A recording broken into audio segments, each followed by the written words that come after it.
woof, woof, woof, woof, woof, woof, woof, woof, woof. You broke it. Woof, woof, woof, woof, woof. You broke him. Woof, woof, woof, woof, woof. Did we just become best friends? Max Fit, thank you for following the channel, man. I appreciate that. Kelsey Free Born 4U63 says Opie doesn't wake up if he doesn't have to.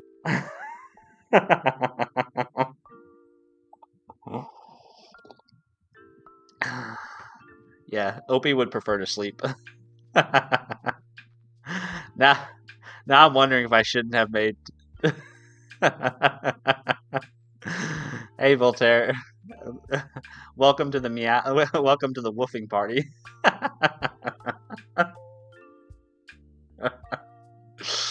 Oh my goodness. I didn't know Texas speech could bring me so much joy. My cheeks hurt from smiling. Yeah, meow was a few days ago, wasn't it? Oh, okay. Let me try to refocus on the on these async state machines now. All right, normal. Okay, so the compiler checks all the normal rules. Okay, ultimately something has to execute the state machine, and that something is a runtime. This is why you may come across mentions of executors when looking into runtimes. I mean, this is just, there's a lot to know about here, right? Like, we got to know about runtimes. Kelsey Freeborn 4063 says, lock in my guy. I'm locking in, honey. I'm focusing. Okay, now you can see why the compiler stopped us from making main itself an async function. If main were an async function, something else would need to manage the state machine for whatever future main returned. But main is the starting point for the program. Ah, interesting. So basically what they're saying is, I'm just going to restate this so that you guys, I'm restating this more for me than for you guys. So basically what they're saying is, the reason why we have to decouple these runtimes and the executors that are implemented in these runtimes from what we're writing in Rust is because ultimately the Rust compiler transforms those things into state machines that are synchronous, that is synchronous code. And that state machine has to be managed by our program, and main is the entry point to that program. I think that makes sense.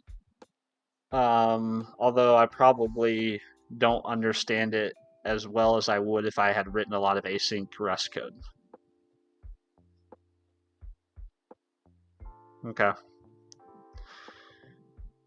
Instead, we called the triple block on function in main to set up a runtime and run the future returned by the async block until it's done. Some runtimes provide macros so you can write an async main function. Those macros rewrite function main to be a normal function main, which does the same thing we did by hand. Call the function that runs a future to completion the way triple block on does. Now let's put these pieces together and see how we can write concurrent code.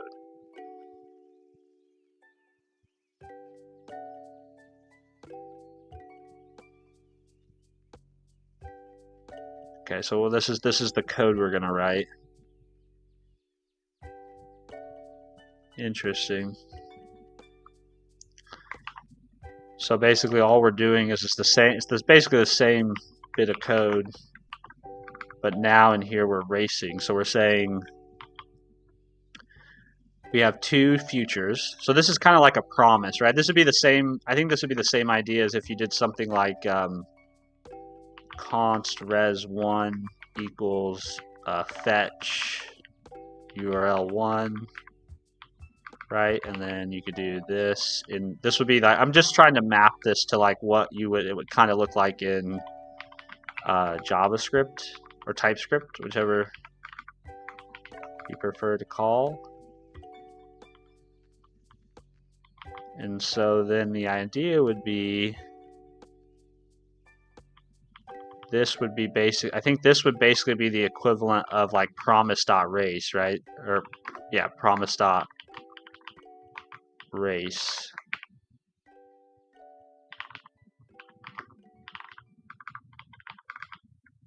Something like this. And Go has the same idea with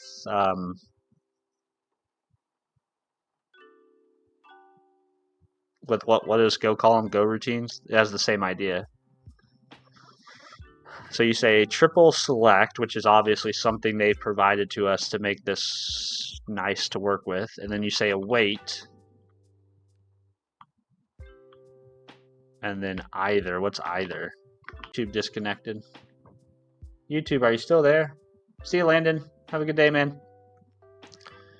I think YouTube disconnected. I need to see if YouTube is still alive.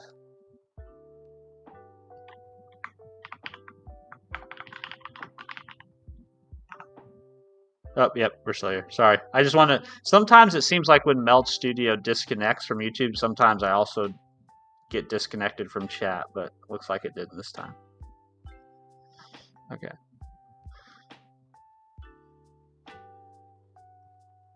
So why is this complaining? Failed to resolve use of undeclared type either. Oh, that's a type in there. Okay. And then what's this saying? Add underscore before assignment operator. Replace qualified pass with use.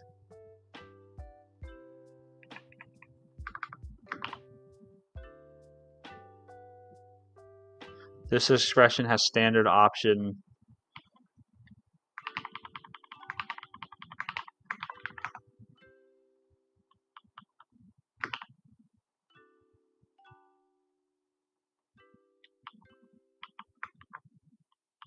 I mean, I literally just copy and pasted their code. Did I copy and paste it wrong?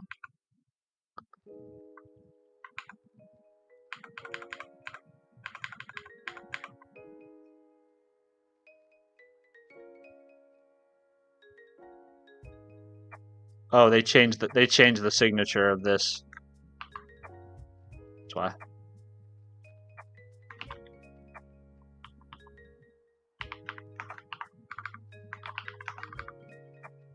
So now the only difference is now we're returning a tuple of URL and title instead of just what we were returning earlier.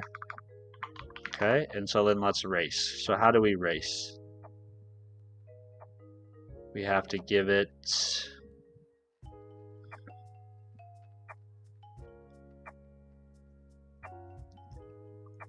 Curtis, do you use any AI? I do occasionally. So I used Copilot very heavily for the last 24 months, and about a week or 2 weeks ago, I had sort of a crisis. I had sort of a not a crisis, but I just had this like gut feeling that relying on Copilot to author my code, and I didn't really use much agentic development tools. I mostly, when I say using Copilot, I mostly mean like tab completion. And I just had this anxiety about overuse of AI causing me to not really know how good of an engineer I am. Like, what of this code is me, and what of this code is Copilot, and separating those two things, I was kind of uncomfortable with, and so I've pretty much, for the most part, stopped using Copilot in my editors. And so how I use AI now is I basically just use AI through their chat interfaces, and I'll paste code in there. I'll ask questions. I'll ask it to explain things. Just your general use of AI with prompting, and that's how I use it now, pretty much. So I love it to explain things to me. I love it for researching source code that I don't understand, or explaining how a particular library works that doesn't have very good documentation. I use it quite a bit for like rubber ducking, like how would you go about solving this problem? But when it comes to authoring the code, I try to just author it myself. That could change in another 6 months. It's just where I'm at personally. Hello, MaxiFit. Do you use it for debugging? I guess I use it for debugging in the sense that, like, if I have an error message that I don't understand, I'll paste it in there and be like, can you explain this error message to me? That sort of thing. But again, I'm not a big I'm not a big user of like the agentic in terminal tools, right? So for the most part, I'm just at this point where I'm trying to rely more and more on my abilities as an engineer and not get dependent on an LLM. Yes, I did wait 10 minutes to send that message, Mark. Oh, I love that people are moving from YouTube to Twitch. That's so funny. Good to see you, man. I'm glad you made it over there. Thank you for waiting 10 minutes. That's great. Oh, thanks, man. I appreciate that. I hope nobody here, and I hope you don't take that I'm saying that using AI is bad. Like there's tons of people I see online, and there's people that I respect who are they're full speed ahead on the agentic development tools, and I think that's great. And if they're enjoying themselves and they're having a lot of fun, more power to them. If people are having to use that stuff because their employer is really, really pressing it on them and making productivity mandates that really can't be achieved without AI tools that generate code at that speed, I am so empathetic and understanding of that. But when it comes to like my own ability to decide how I work and how I write code, this is the choice I'm making for myself personally. I'm not trying to say that's the right choice. It could change in 6 months, but it's just where I'm at.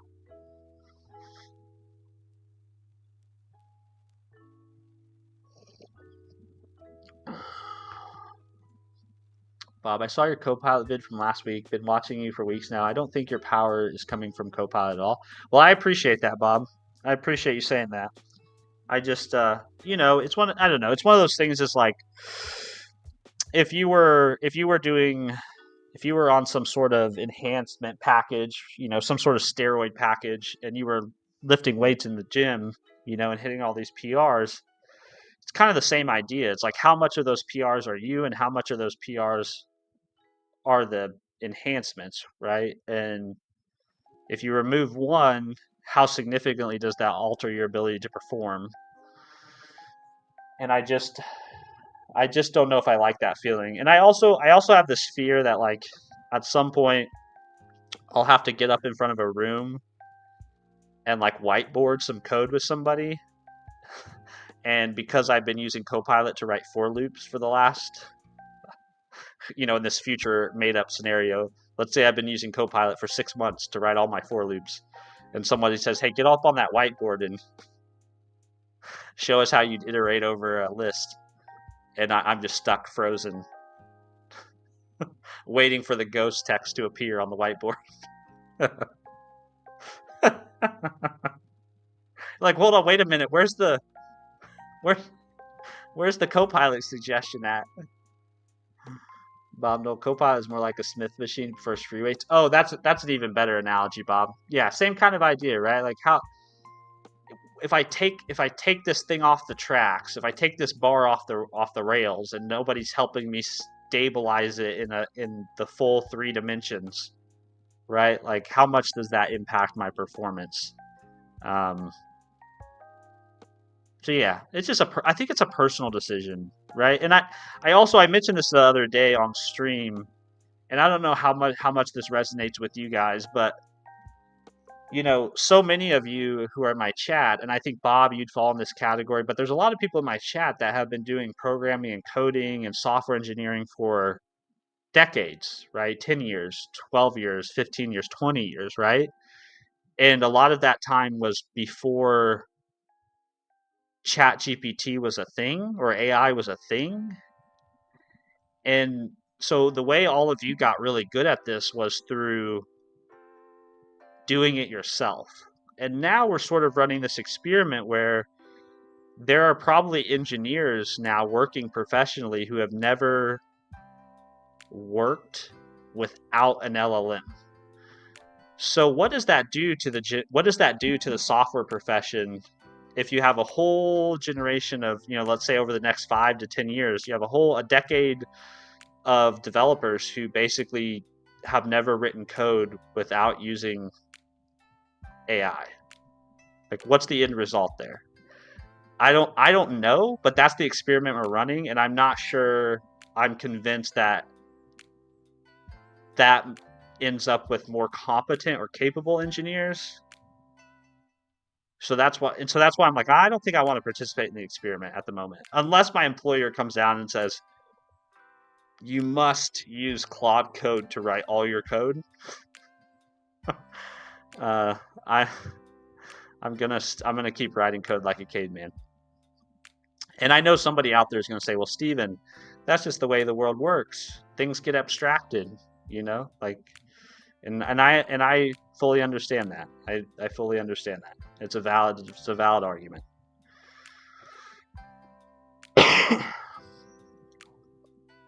But back to trying to figure out async rest.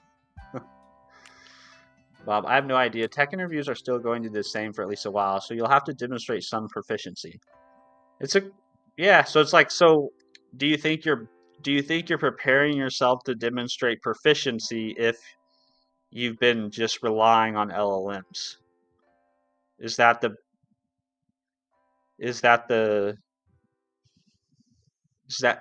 yeah, I don't know. I don't think so. Because I've never seen Rust code. Looking at this makes me think that Rust is the baby of Java, C++, and JS, or am I wrong? I think Rust is really kind of its own thing. I would guess that it was sort of inspired by some of the issues or problems that exist in some other systems languages, but I've never written any low-level languages. I've never written C++. I've never written C. I've only really written C#, Go, TypeScript, and Python. So I don't really know like where Rust would fall on like the programming family tree. I don't know where it would live.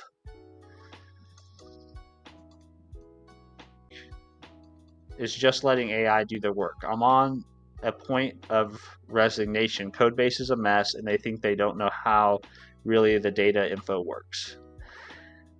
I think what you expressed is just something intuitively I have felt, is that when I rely on the LLM to generate code, it makes it very easy to just say it works and move on with your life, connecting. And when I say that, people just tell me like, well, Steven, that's just the way the world works now. Like, I don't know. I don't know, man. I feel your frustration. And I don't have a good answer. I don't have a good answer. It sounds, it just, I work with a team of engineers who use very little AI. So I think I just have a different experience than some of the rest of the world is having right now. Or maybe the rest of the world is not really using AI that much to author code, and it's more of just a hype machine. I honestly am not sure. Java? I've never written any Java. I really should though, because I drink so much coffee. I feel like I kind of have like a duty to be a Java person. Bob, Rust takes from every language that came before it. You can see Python, Ruby, OCaml, C++, JavaScript, and more all in there. That's cool. Why not, too, right? Like, why not take the good stuff and leave the bad stuff?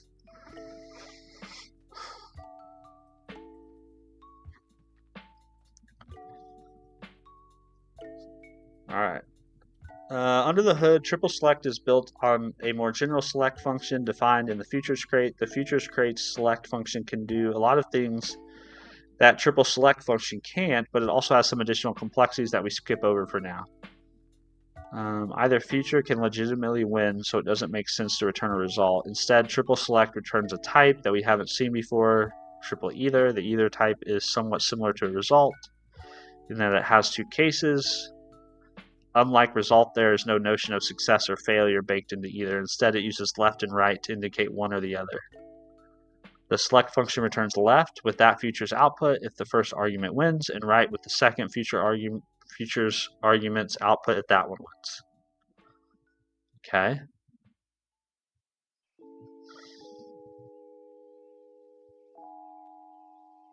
I mean, that's cool, but I will say that was cool, but there was a lot of hand waving, right? Like they even built their own crate to make it easier to try to explain this.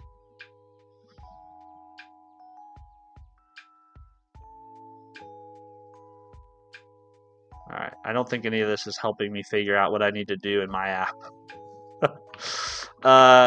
Okay, so I know I need a so basically what I know is I need a runtime, and I also need some sort of yeah, I need a runtime, and then I need to start throwing the async await key around.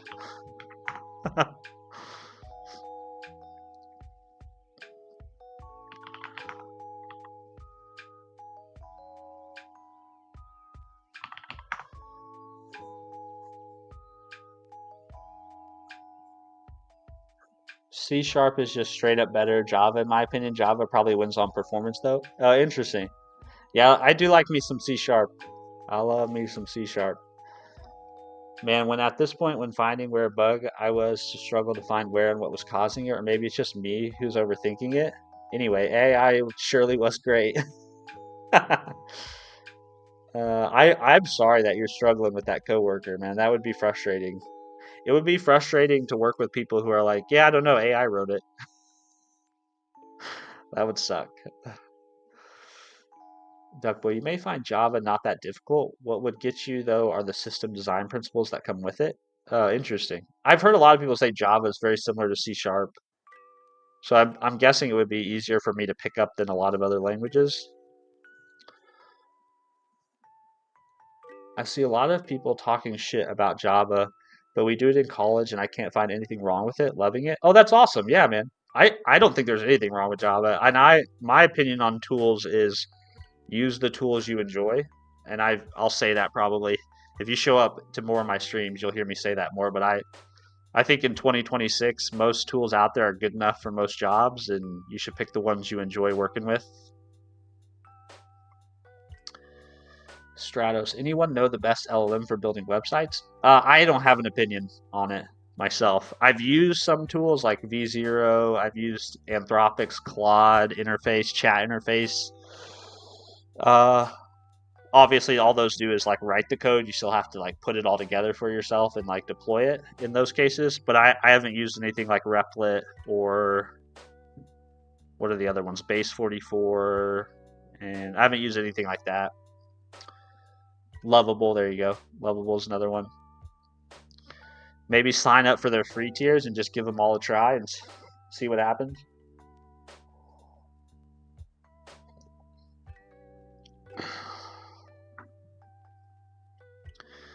All right. Let's see if I can find any information on ICE specifically. ICE async file operation.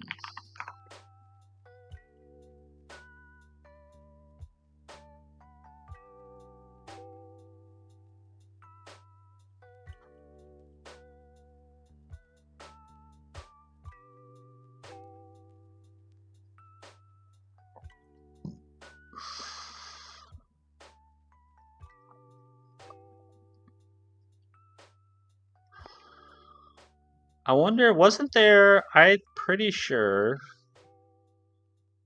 iced YouTube editor tutorial. I'm pretty sure there was a, yeah, here we go.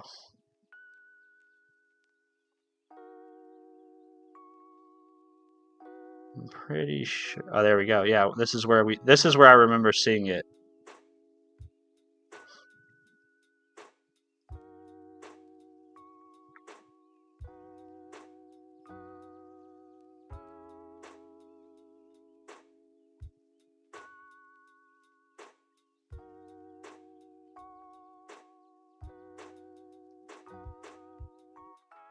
Did we just become best friends?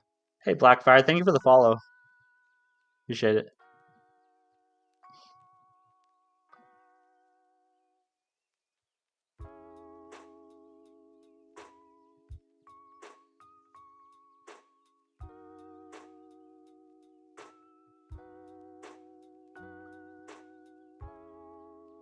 Yeah. Okay. The messaging system of Elm architecture. Did we just become best friends? Hey, another follow. Thank you, Voltaire. Thank you guys for following the Twitch channel. Appreciate that. Woof. Like Steven said, try the free tier in the websites, but I think Lovable is good enough. Gives you TypeScript, I think, and the stylings for free. Yeah, I don't have a big opinion on which LLM does what better. I think most people who have an opinion on that stuff are just they're just bullshitting. Like in order to have like an objectively good opinion, you'd have to do a lot of testing and you'd have to build the same exact thing with the same exact prompts in the same exact way to be able to like make a clear distinction that like, and you'd also have to define what does it mean to be better, right? Does it write less code? Does it give you more accurate design compared to an image that you pasted in? Like you'd have to, it's not very scientific the way people make recommendations about this stuff. They basically just go off vibes. Like, I don't know, Claude Code produces the best code. I don't know, Gemini seems to be the smartest at this. Like they just, which is fine. I mean, people are allowed to have opinions. It's just they're not like objectively right, you know? It's all just vibes these days.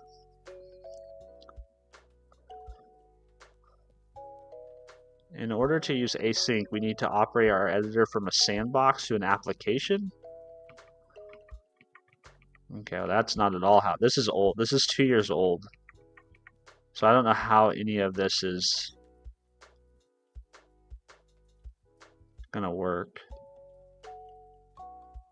So I can see he defined, I know this is way too small for you guys, but he defined an executor.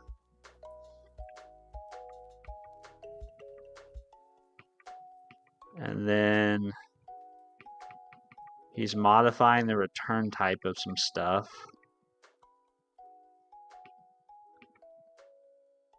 Welcome to the party, pal. Hey, Voltaire, thanks for subbing on Twitch. That's really, really kind, man.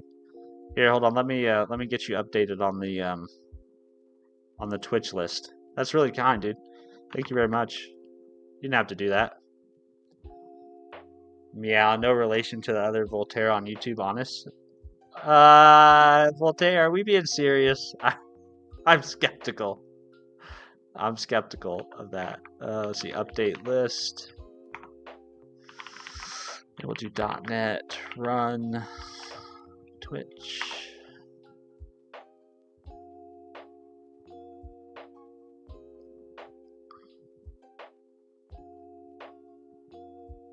Okay. And then let me just make sure that worked.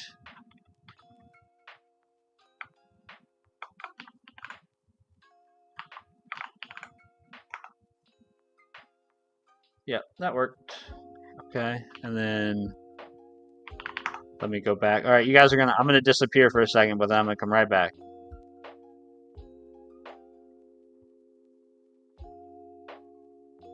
I just have to restart these overlays whenever I update them. Cool. Now we're back. I had a Prime going unused. Hopefully you get benefits from it like any other subscription. I think I do. Yeah, I think it counts as a sub to the channel. So thank you very much. Really appreciate that. Stratos, how's the project going so far? Missed a few streams. Oh, it's going well actually.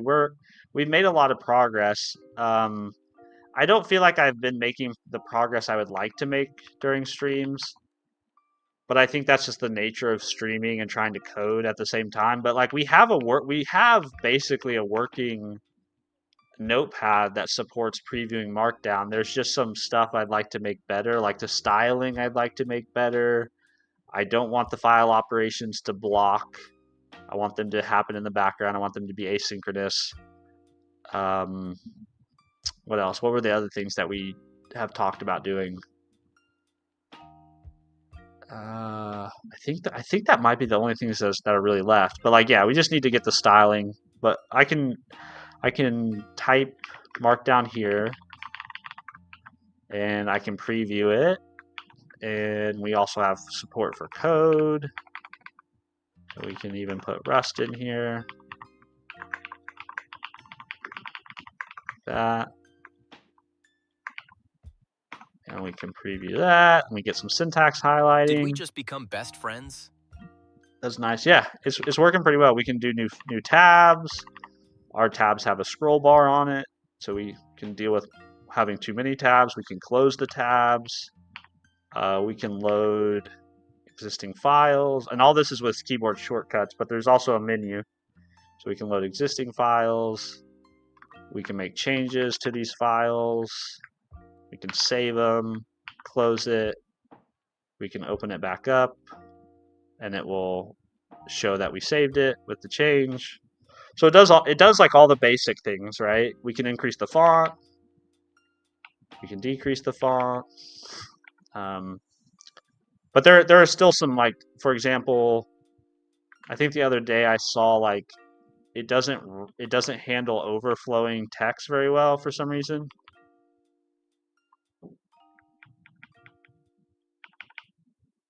So I need to put like a scroll bar or some sort of ability to toggle word wrapping on the editor. I don't know how to do that, but I need to do that.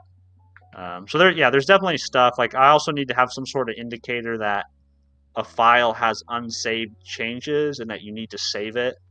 And then when you save it, I need that indicator to go away. I need to add that support. So it's a work in progress, but it's been fun to build. Got to go 7 a.m. meeting. Oh, it is 7 a.m. Damn. Yeah, Uncle Pee-wee, I feel your pain. MaxiFit, can we download it? It's not. I don't have it in a publishable state, but if you have the Rust toolchain installed on your machine, you can get it on GitHub. Yeah. Let's see if I can get you the link here.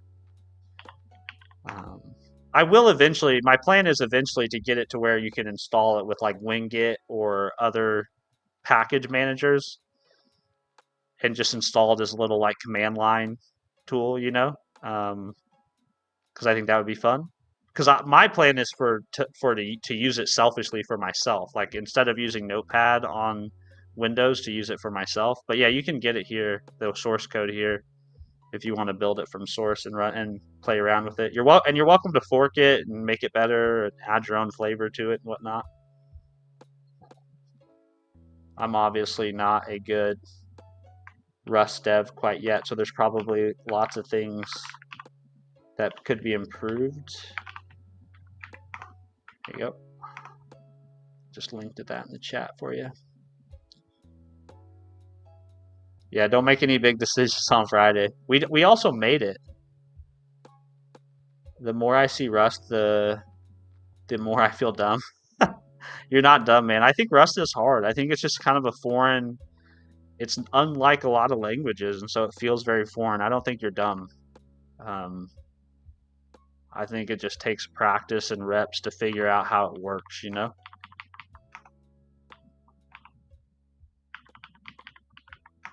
All right, so I'm going to guess there's some method off here that allows me to register an executor. Good morning, David Bailey. Blue fresh cut. Yes, we got a haircut. So far, no one's made fun of it quite yet. Everyone's been fairly nice about it.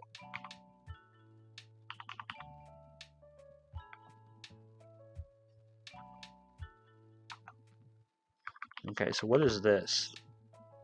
Sets the executor of the application. I wonder if that's what I have to use.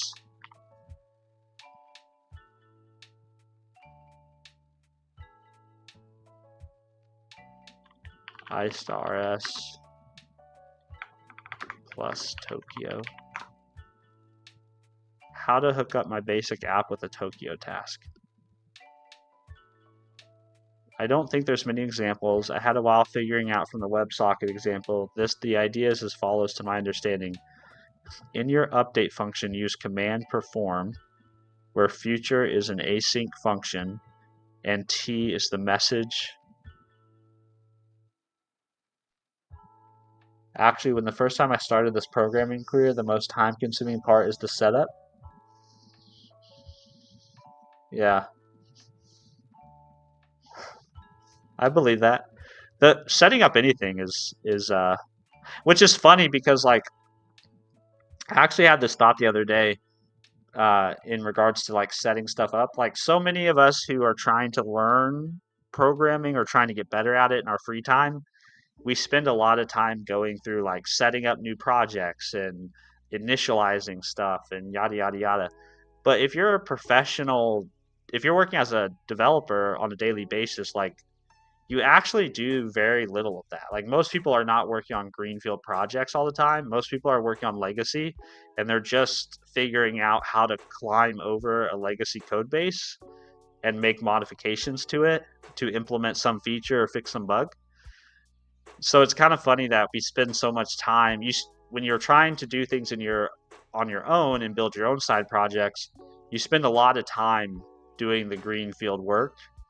Um, and then you never really do that, or at least I don't see people doing that much where I work. Like very rarely are people creating brand new solutions or even adding projects to the existing solution. It's just not really a thing. Takeo, I've always thought. Oh, Takeo. Okay, Takeo. I don't know why I said Tokyo. Tokyo. Is that not the right thing?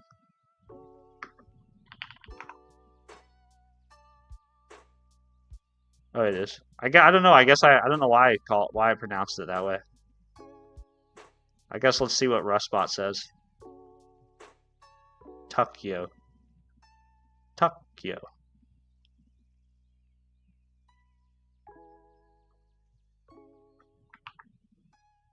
It is called Tokyo.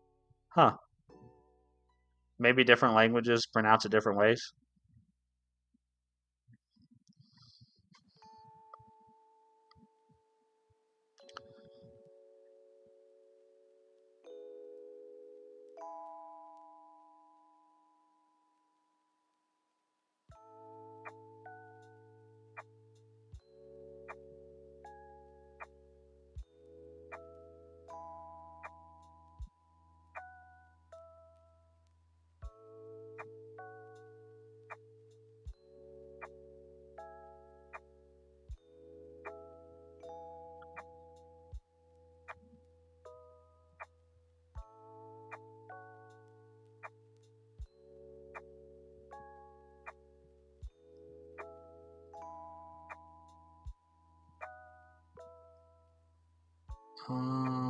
I don't think that's what I want. That looks way too complicated for what I'm trying to do.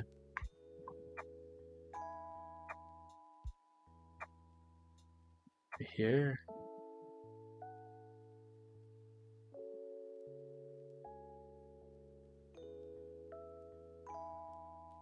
This looks similar to what I'm trying to do. Task perform, load from file. So is load from file an async operation? Yes. So all he did was he said async, public async function load from file.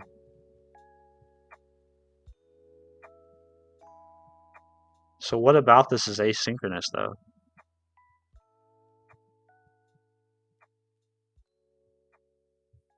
Huh.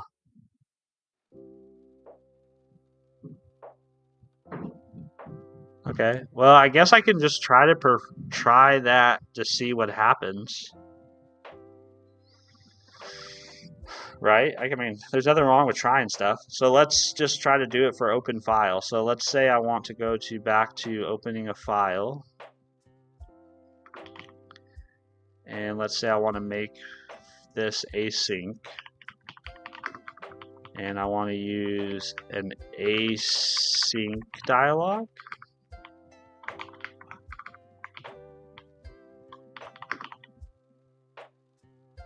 Failed to resolve. Oh.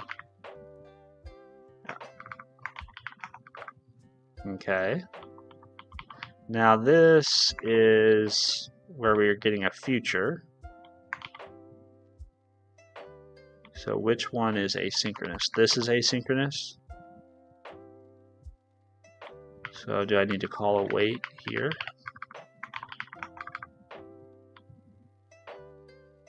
Okay. And this is a file handler.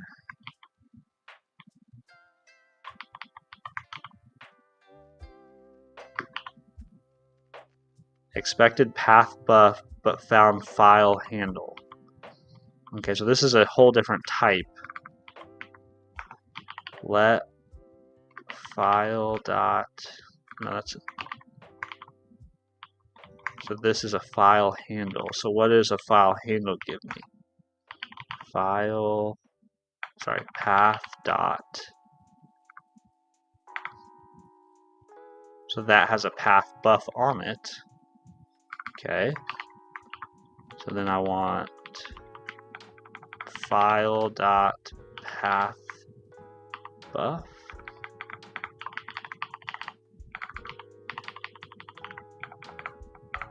Call this handle.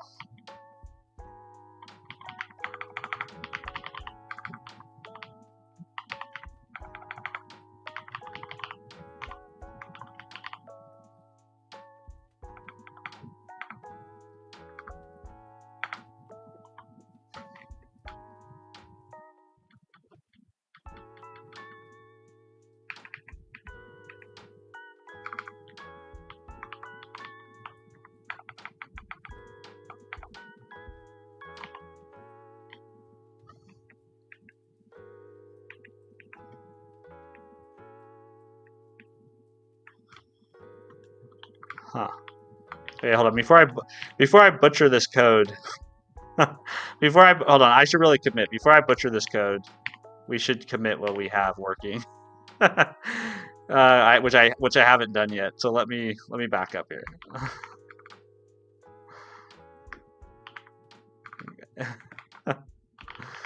That almost went south. Git add, git commit, feature, refactor, bindings to work in edit and preview modes.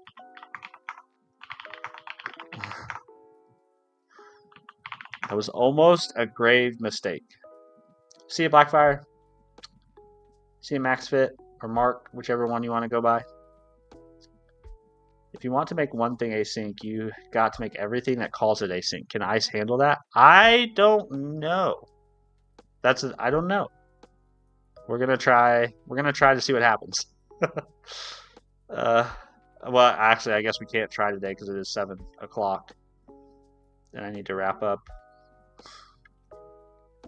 What do you think about Dario Amadei's remarks of software engineering extinction in 12 months?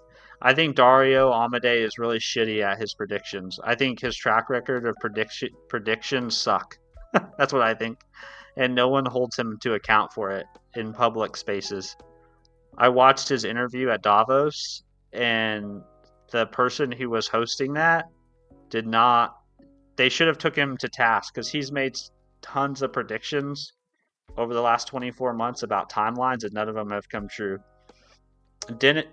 I think the person who we should listen to the most about AI's future and the predictions is Demis Hassabis, who's the AI leader over at Google. In the same conversation at Davos where he was making those predictions, Demis said that it was a 50-50 chance of AGI by the end of the decade, I think, or in 5 years. It was in the decade or 5 years. He is so much more measured about his predictions, and Dario is not.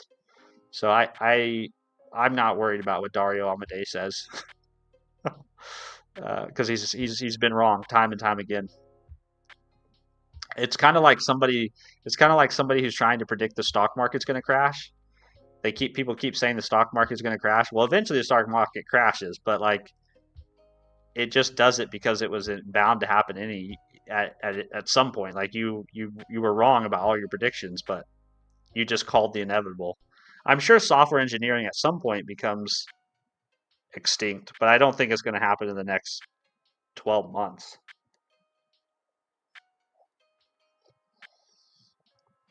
Even a broken clock is right twice a day. Exactly. It's something like that where I'm not going to say that like if you bring to bear AGI, like if you really do create Iron Man's Jarvis, yeah, you probably don't if everybody can have a Jarvis, you probably don't need software engineers.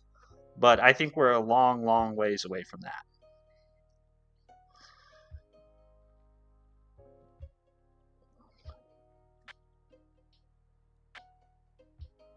Sure. Do you usually plan a lot before starting a project, or do you plan as you go? I usually just jump in, man. I just jump in and go, especially when I'm learning something new and I'm just figuring it out. I just kind of plod ahead, solve one problem at a time.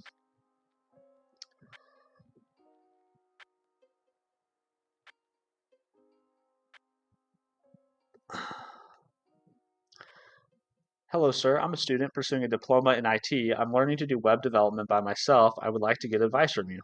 Sure. I'm happy to offer any advice I can. Obviously, my advice is I never know if it's good or bad, but it is mine.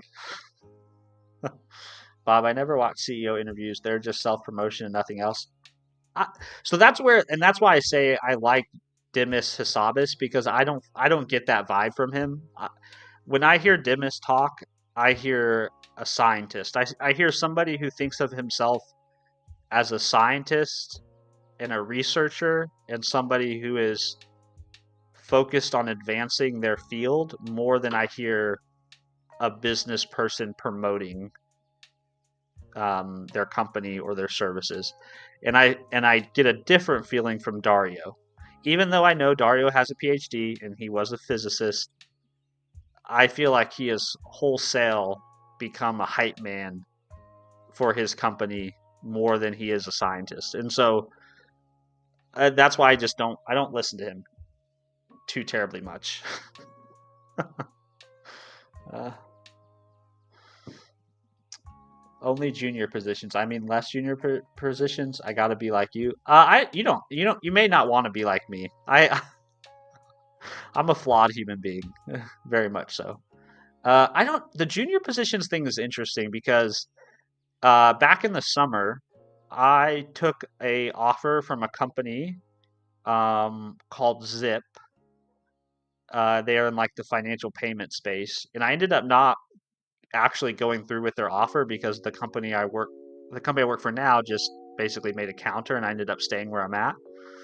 But when I got hired on at that, or when I was getting ready to get hired on at that company, they had actually just made an edict that they were no longer allowed to hire any junior employees.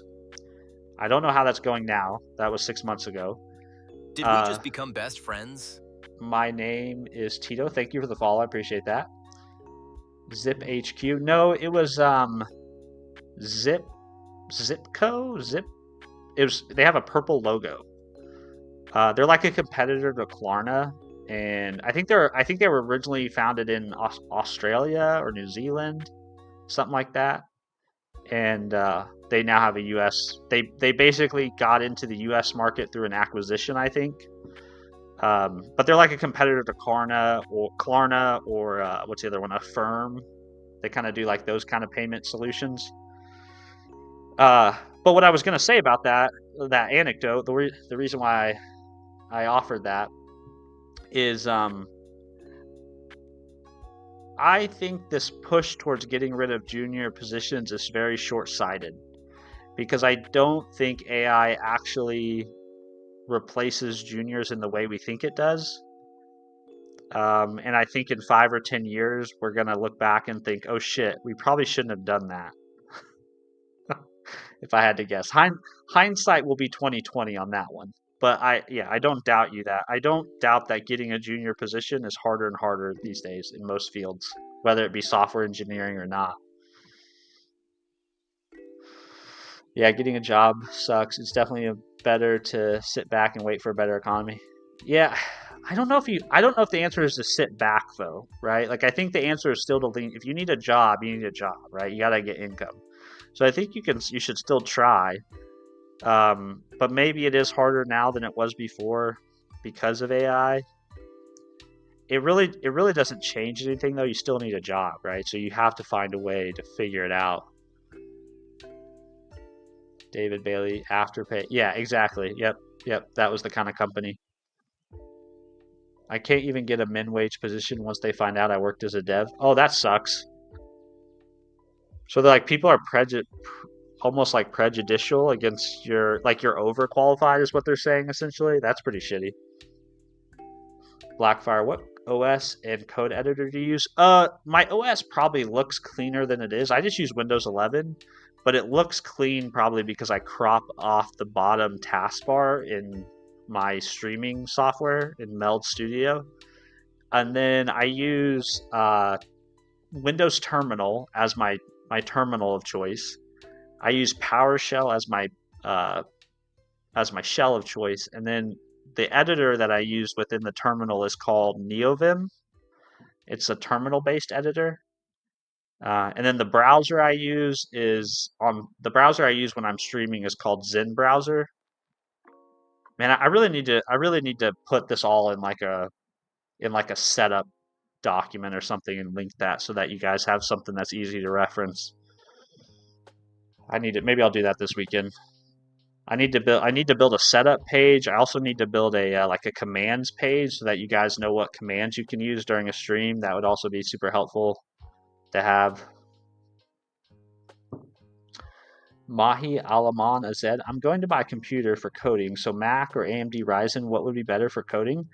I think it's really up to you and your preference. I mean, if you can afford a Mac, I mean, Macs have awesome battery life and they have that Unix-like OS, and there's a great story around Mac. Obviously, Mac though is a little bit more expensive, so maybe if you need your dollar to go a little bit further, maybe you should get something on the PC side. But I think you can't really make a bad choice there, man. I think most hardware these days is probably way more than any of us actually need in a lot of cases. The worst thing is that they require senior level knowledge and skills for junior level positions. Yeah, it's tough, man. It's so shitty because it's like I don't really know how people's expectations got so disconnected from reality from a hiring perspective. Unfortunately, all we can do as job seekers or people who are trying to get employed is we just have to keep showing up. We have to keep applying, keep going to interviews, keep trying. And we basically have to treat it like a sales game. It's just a numbers game, right? You got to have a very big top of funnel, and hopefully some of those contacts convert to interviews, and hopefully some of those interviews convert to offers. And there's really no other answer but besides to just keep knocking on doors, so to speak. There's not like a secret magical hack. Blackfire. Oh yeah, that looks way cleaner than Windows 11 normally does. Yeah, I crop out the taskbar at the bottom. That's probably why you can't tell it's even Windows 11. You only use Zen while streaming? No, I should say I use Zen for streaming and personal stuff, and then I use Edge for work stuff. Have you ever thought about switching to Linux? I have, yeah. I use Linux quite a bit for hosting things. So I have three servers that are all Ubuntu Linux servers, and I really like hosting stuff on Linux. I just have not taken Linux as a daily driver for as an OS. But I told Chat has asked me multiple times to do it. So I told Chat that the next laptop I get, we will begin the Linux arc. So we'll set the laptop up on stream. We'll get whatever Linux distro set up and installed, and Chat can help me figure out what I need to do, and we'll go from there. Deep Code, are you using WSL? I do have WSL, but I really primarily use it for supporting Docker Desktop. That's the main thing I use WSL for. Duckboy, owning a Mac and having other friends who don't use Macs, I'd recommend just going with whatever you can afford unless you want to do iOS app dev. So developing for native iOS, that's actually probably a good or Mac OS is probably a good recommendation to buy a Mac if that's specifically what you want to do. But yeah, I would agree. Whatever you can afford. That's how I ended up on a Windows. That's how I ended up on Windows machines and PCs. Was at the time I just couldn't afford to upgrade my Mac anymore. Yeah, it's sales. I have over 9K apps out on LinkedIn for my bot. Nice, Kirk. Yeah, that's all. It's just a numbers game at this point, man. You got to knock on doors until you get in front of that one person who's like, I like this guy. This guy seems like a good guy. This guy seems like he's relatively smart. I'm going to give this guy a shot. Edge browser? Yeah, I love Edge. I know a lot of people have feelings about that, but I love Edge. I switched to Edge primarily because it has first-class support for vertical tabs, and at the time, Chrome didn't. And then I used Edge for most of the last 2 or 3 years for work and personal stuff. And then about 2 or 3 months ago, I switched over to Zen.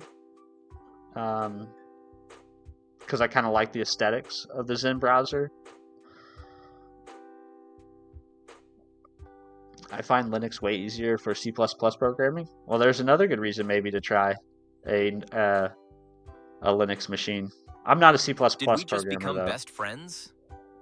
Hey, thanks for following the channel, man. I appreciate that. Drastic Plays. I think that's how you say your username. Thanks for following, man. We want to see your home lab. Oh, okay, yeah, I can show you. It's nothing to write home about. I have a NAS. I have an old Dell Optiplex. I have an old MacBook Air that are all kind of set up to be like little servers. Nothing crazy, but we can show it. Peer pressure for the win. Yes, peer pressure indeed for the win. Rock and Brain. Hey guys, I gotta hit the gym. Do we have stream tomorrow? Yeah, I'll be here tomorrow, Rock and Brain. Have a good lift, man. I hope you enjoy the gym. I'll be here. I'm here every morning. There's nothing else going on at 4 o'clock in the morning, so I'm here. Is the following time limit intended for chatting? It is. My name is Tito. It is. I have the subscribe and the follow time on both for Twitch and for YouTube primarily just because I don't want a lot of riffraff in my streams. I mean, I know it may cut down on people who stay to chat and interact. I would rather have people move on who are impatient than have trolls show up and ruin it for everybody who's already here, you know? So that's why it's there. Duckboy, we got Steven to spell for the win right first time. Well, I've been trying to be very conscious of it. Whenever I see it in chat, I've been trying to do a good job of remembering FTW does not mean fuck the world. It means for the win. Drastic. You can't get senior devs without training junior devs. Exactly. And that's why I think it's short-sighted. And that's why I keep saying that we're kind of, as an industry, or really as a society, we're running an experiment right now of how does utilizing LLMs impact the development of professions, right? So if you're a writer and all you do is rely on LLMs to write, does that mean we have a generation of worse writers in 10 years or better writers in 10 years? I don't know. Same thing with programming. If we use LLMs to write all our code and solve all our problems, in 10 years, do we have a class of super competent and capable engineers, or do we have a bunch of people who can't do things without large language models? This has never been done in the history of our profession, and we're going to find out, right? So what happens to an industry when you stop hiring juniors? I think that one's pretty clear what happens. It's a pretty easy answer. You don't have any seniors. So I think it's a very short-sighted position from a management perspective myself. But what do I know? I'm just a 32-year-old dad in his basement in Kansas City. It's 7 p.m. here. Oh, nice. So you're like on the opposite side of the world, man. That's crazy. Bob, I also played the intro to the Fellowship of the Ring and got my girlfriend to agree to go with me to the movies next week. W's in the chat for Bob. Let's go. That's awesome, man. That's a big W. Dude, she's got to follow through. She committed. She's committed, man. I really want to go too. Filthy Potato. Morning, Filthy Potato. I'm hanging out a little longer this morning before I have to go finish the final work day of the week. I figured I made it. I made it to Friday. I can give myself a 30-minute late start. How are you doing, Filthy Potato? I know things are. I know it's hard to. I know it's hard to make the stream now that you guys are out there on the West Coast. The time zone's kind of a bit, kind of screwing with that. One of these days, I hope one of these days I'll be able to move my stream like later, a little bit later, not much later. Like if it could just be a little later in the morning, so it isn't so rough for people who are who are here in the United States with me, because I get it. Waking up at 4 o'clock is just difficult. And I know some people use their mornings to do other things before work besides just listen to a stream. So it's like 11 hours of movies. I would be so game for 11 hours of movies. Popcorn. I'd get some popcorn. I'd get some beef jerky, a few cups of coffee in a thermos. Have myself a day. Oh, I think Twitch just disconnected. And Twitch reconnected. And Twitch disconnected. It's happening. My internet must be struggling. Okay, we're stable. Weird. How are you functioning? It's 4 a.m. and you have to go to work too? It's not like I'm not like a superhero or anything. I don't say that to be like a superhero. I go to bed at like a decent time, like 10 o'clock, somewhere between 8 and 10 o'clock. I'll go to bed and then wake up around 4. That way I can stream. It's just the best time for me to get uninterrupted hours to stream before the family gets up and my kids get going and got to start work and all that. 5:27 a.m. hype.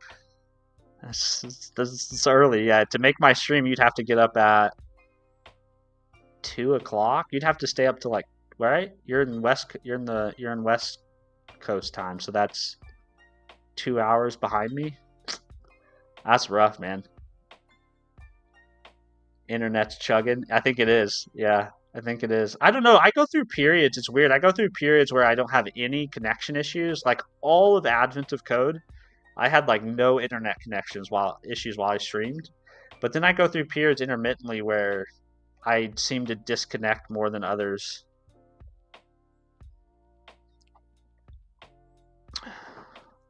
All right. Well, I think it's that time, chat. I think that's that time to wrap up. Full disclosure, when I come back on stream over the next couple days, I might have done work on that Notepad app.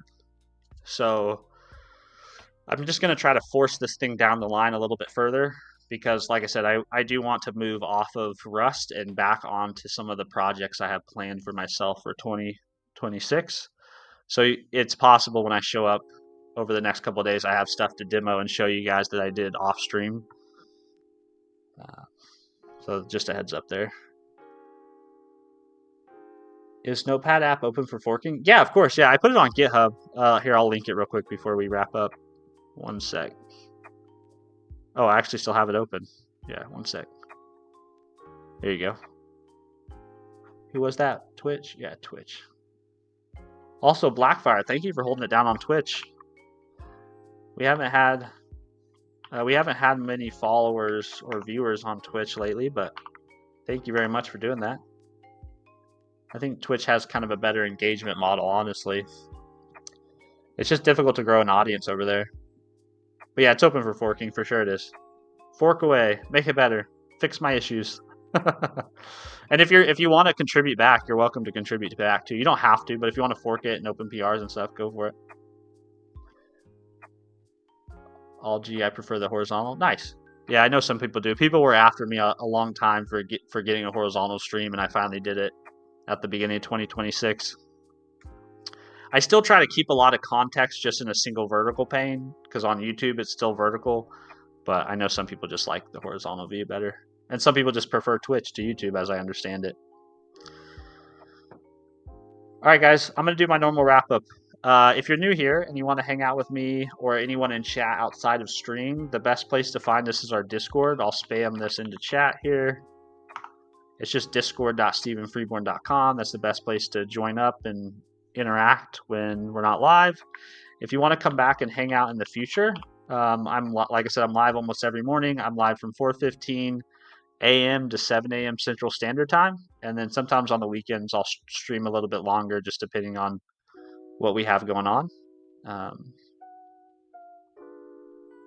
Let's see, that doesn't look like... Did that not send to YouTube too? That doesn't look like it. I think it was on the wrong tab. Discord. And schedule.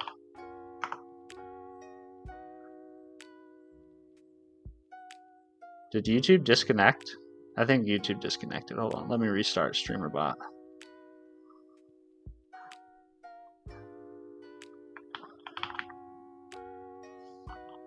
Sometimes YouTube chat dies.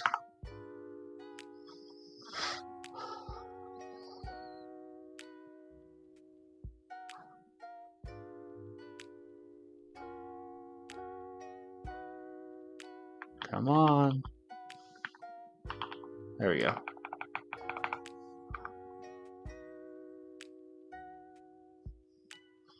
Apologies, we are currently having technical difficulties.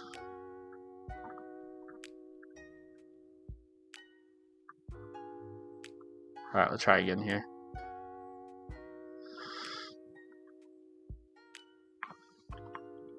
There we go. YouTube's back. All right, we'll try this one more time. So Discord is discord.stephenfreeborn.com, and then schedule is this. It's 4:15 to 7 a.m. Sorry about that. Technical difficulties. All right. I hope you guys have a great rest of your Friday. If it's Saturday for you, have a great rest of your Saturday, and I'll see y'all in the mornings. Okay, bye, Duck Boy. Bye, Blackfire. Bye, Bob. Bye, Filthy Potato. Bye, Check. Kelsey Freeborn 4063 says apology not accepted. Did we just become best friends? Honey, I love you. Thank you, I am Solely Q, for following the channel, man. I appreciate that on Twitch. We've had more Twitch followers lately than we have had YouTube subscribers, which is pretty cool. All right, bye guys. Bye y'all. Bye chat. Bye. Hold on. Wait, which hand is it? Which one? This one? This one? This one. Bye. See you guys. Have a good day. Oh, I forgot to tell everybody Kelsey Freeborn 4U63 says bye chat. Kelsey's the only one that has text-to-speech privileges. Only the wifey can use text-to-speech. Other people can trigger text-to-speech through rewards on Twitch or through donos or super chats, but Kelsey can just do it at will. She's special. All right, bye chat. Bye. See you guys.